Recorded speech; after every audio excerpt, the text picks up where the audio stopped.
فریده میخواست شینواری کسبی باشد، در سبقت‌های جهانی اشتراک نماید. آنچه نگذاشت آرزویش عملی شود لباس مخصوص شینواری بود. برادرام فهماندم، گریه کردم که خیلی من رفته در چی ورزشگاه در همین چیزا من آموزش کنم. میگن که خیلی اونجا میری و لباس کوفته تاجیک نشود آوازی کرده، دیپلیچ آوازی میکنی و تو موافق اون نیستی تو.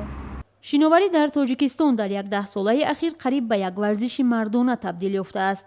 از 120 تربیتگیرنده مکتب مخصوص شینواری برای کودکان و نورسان دوشنبه همگی 17 نفرش دخترانند. بنابر نتیجه یک پژوهش، اتحادیه‌های ورزشی سبب کم بودن شماره دختران را لباس‌های تنگ و چسبان ورزش سبک می‌دانند که جامعه سنتی تاجیکستان آنها را قبول ندارد.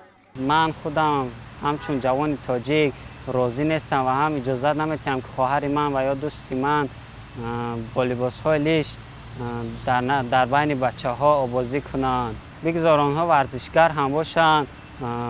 ما توصیه می‌دهیم که یگان لباس‌های سازتر و معنی‌تر پوشند. مثل اسلام جوانان زیاد محض از دیدگاه مذهبی به این نوع ورزش‌ها مخالفت دارند. طلبات به لباس مخصوص در شینواری، گیمناستیکا و دیگر ورزش سبک آرزوهای دختران را در جامعه سنتی برباد داده است. آنها سالهای اخیر از شینواری، گیمناستیکا و عموماً ورزش‌های سبک کنار می‌روند. پوشیدن لباس کمی پوشیده در سبقت‌های جهانی برای ورزشگران شینوار اجازت نیست. به هر حال ما با تشکیل آزمون‌ها برای جلب دختران به این ورزش ترغیبات و فهماندهی‌ها می‌گذرانیم.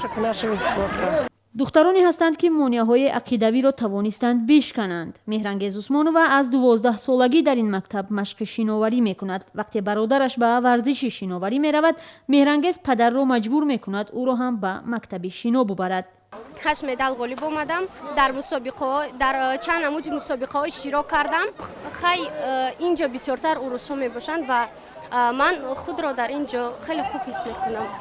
مهرانگیز را بخت آمد کرد که در عائله به انتخاب او احترام گذاشتند. او می‌تواند به نوع ورزشی که می‌پسندد مشغول شود. همسالان دیگری او را در جامعه تاجیک می‌باید به تصورهای عنعنوی مبارزه برند. اتحادیه‌های ورزشی به مقامات مسئول کشور پیشنهاد کردند که دسترسی دختران را به ورزش‌های عمومی بهتر و آسان‌تر کند، اما معلوم نیست که حکومت به این پیشنهاد چی پاسخ می‌دهد. تا حاضر ما در شرایط‌های نهایت پست قرار داریم.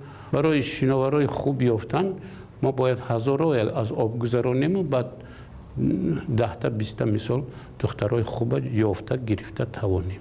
چند سال پیش حوض زمانوی آبازی در دوشنبه گشوده شد و در مدت کوتاه به مرکز استراحتی هزارها تبدیل یافت.